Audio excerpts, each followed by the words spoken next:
दोस्तों, राजनीति के क्षितिज पर एक ऐसा सितारा जिसका नाम सुनते ही देश के बहुसंख्यक वर्ग की आंखों में एक अजीब सी चमक आ जाती है। वहीं इसी देश में कुछ ऐसे मनुवादी विचारधारा के लोग भी हैं जिनका चेहरा फीका पड़ जाता है, लेकिन एक बात हमेशा से समान रहती है।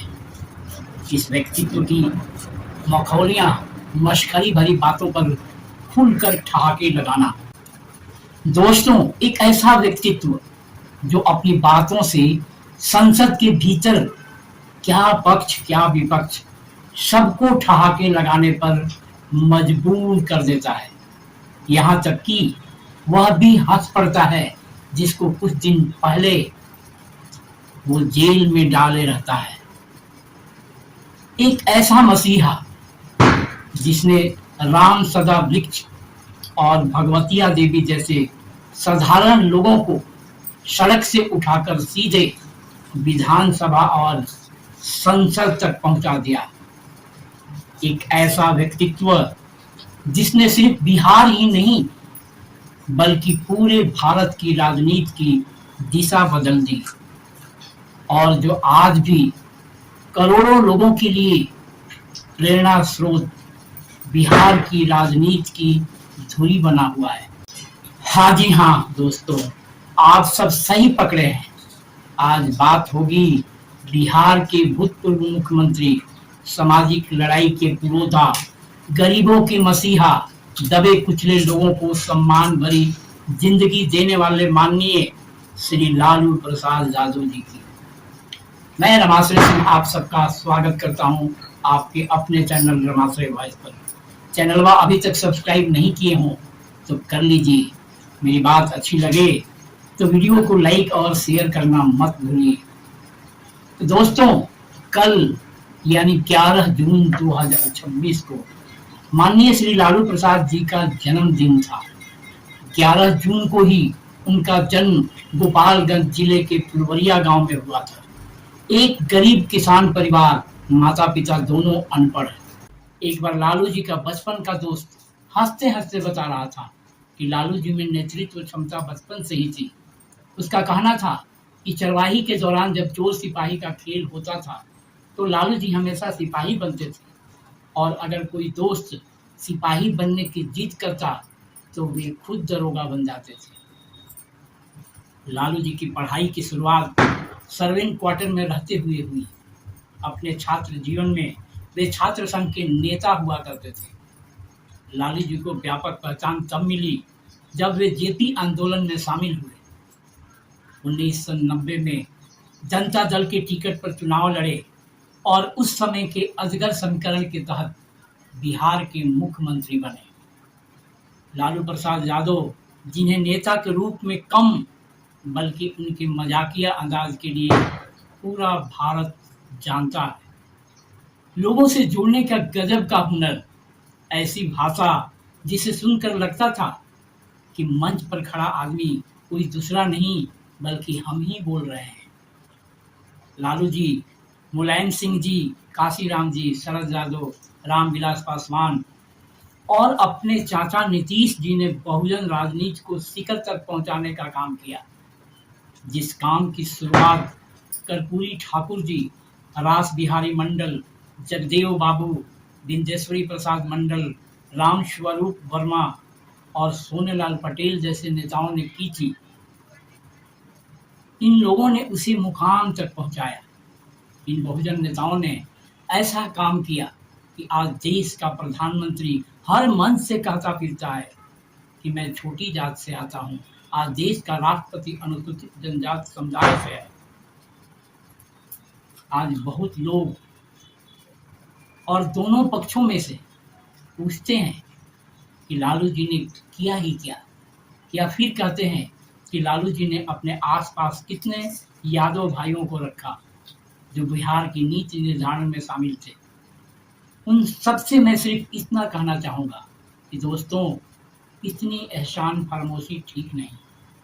डॉक्टर भीमराव अंबेडकर ने कहा था कि गुलामों को उनकी गुलामी का एहसास करा दो, वे खुद ब खुद अपनी जंजीरें तोड़ देंगे। लालू जी ने वही किया, जिसकी बदौलत आज तुम लोग लालू जी से ही सवाल पूछने के काबिल बन गए।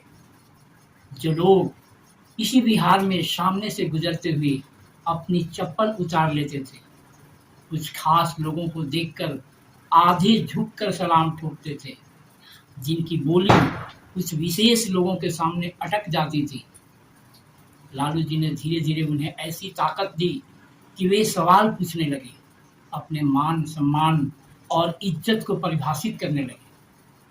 प्रश्न उठता है कि आखिर ऐसा क्या हुआ कि आज कुछ लोग लालू जी से कनी काटते नजर आ रहे हैं। मेरी समझ से इसका सबसे बड़ा कारण बिहार का बहुचर्चित चारा घोटाला रहा। सबसे पहले बिहार की छोटी से छोटी घटनाओं को मीडिया में एक विशेष वर्ग के लोगों ने इस तरह फैलाया कि बिहार में जंगल राज चल रहा है। यह बात बच्चे से बूढ़े तक के दिमाग में बैठ गई। जंगल राज साबित करने के लिए केवल मीडिया स्तर पर ही माहौल नहीं बनाया गया, बल्कि धरातल पर भी कई भयावह घटनाएं हुई। इसमें मुख्य रूप से बथानी टोला, हैबसपुर, लक्ष्मणपुर बाथे, शंकर बिघा, नारायणपुर और मियाँपुर जैसे जघन्य हत्याकांड हुए, जिनके आरोप उस समय की तथाकथित रणवीर सेना पर लगी। सब जानते हैं यह सेना किसकी मानी जाती थी और किस प्रकार की गतिविधियों में उनका नाम जोड़ा जाता था। अब यह मैं आप पर छोड़ता हूँ कि यह महज संयोग था या कोई प्रयोग। लालू जी के समर्थक तब शब्दहीन हो जाते हैं जब सामने वाला कहता है कि लालू जी सर्टिफाइड चोर हैं, क्योंकि देश की सबसे बड़ी अदालत ने उन्हें सजा सुनाई है। क्या हम इस बात से अनभिज्ञ हैं कि इस देश की सर्वोच्च अदालत के कई फैसले बाद में विवादित या अलग दृष्टिकोण से देखे गए? दोस्तों, इतनी बड़ी संस्था पर मैं उंगली नहीं उठा रहा हूँ, लेकिन वहाँ भी इंसान ही बैठते हैं और वह स्वाभाविक है कि इंसान से अनजाने में भूल हो सकती है। अदालतें सबूतों के आधार पर चलती हैं, यानी निर्णय सुनाती हैं। इतिहास गवाह है कि देश की सर्वोच्च अदालत के कुछ फैसले बाद में खुद उसी न्याय व्यवस्था द्वारा त्रुटिपूर्ण माने गए।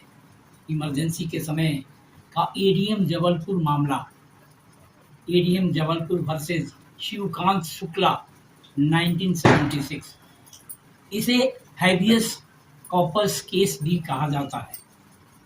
आपातकाल के दौरान सुप्रीम कोर्ट की बहुमत पीठ ने कहा था कि नागरिकों को हिरासत के खिलाफ अदालत जाने का अधिकार सीमित हो सकता है।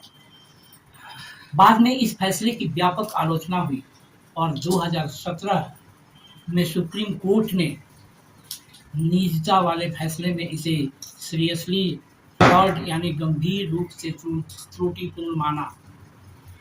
सुरेश कुमार कौशल वर्सेस नाज फाउंडेशन 2013 में सुप्रीम कोर्ट ने धारा 377 को बरकरार रखा था, लेकिन 2018 में एक बड़ी संविधान पीठ ने इसे पलट दिया और कहा कि सहमति से वयस्कों के बीच संबंधों को अपराध मानना संवैधानिक अधिकारों के खिलाफ है। मैं तो बस यही कहूँगा कि लालू जी एक व्यक्ति नहीं बल्कि एक विचार है। अब तक हम यही सुनते आए थे कि इतिहास में जयचंद गद्दार था, एक विशेष दल के तेज तर्रार नेता आए दिन प्रेस कॉन्फ्रेंस में जयचंद का नाम लेते हैं, लेकिन अब एक ऐसा वर्ग भी सामने आ रहा है, वह भी तथ्यों और अपने तर्कों के साथ, जो कहता है कि जयचंद एक बौद्ध न्यायप्रिय राजा था। तो दोस्तों, आज के लिए बस इतना ही। फिर मिलते हैं किसी और विषय पर चर्चा के साथ। जय हिंद, जय भारत, जय संविधान।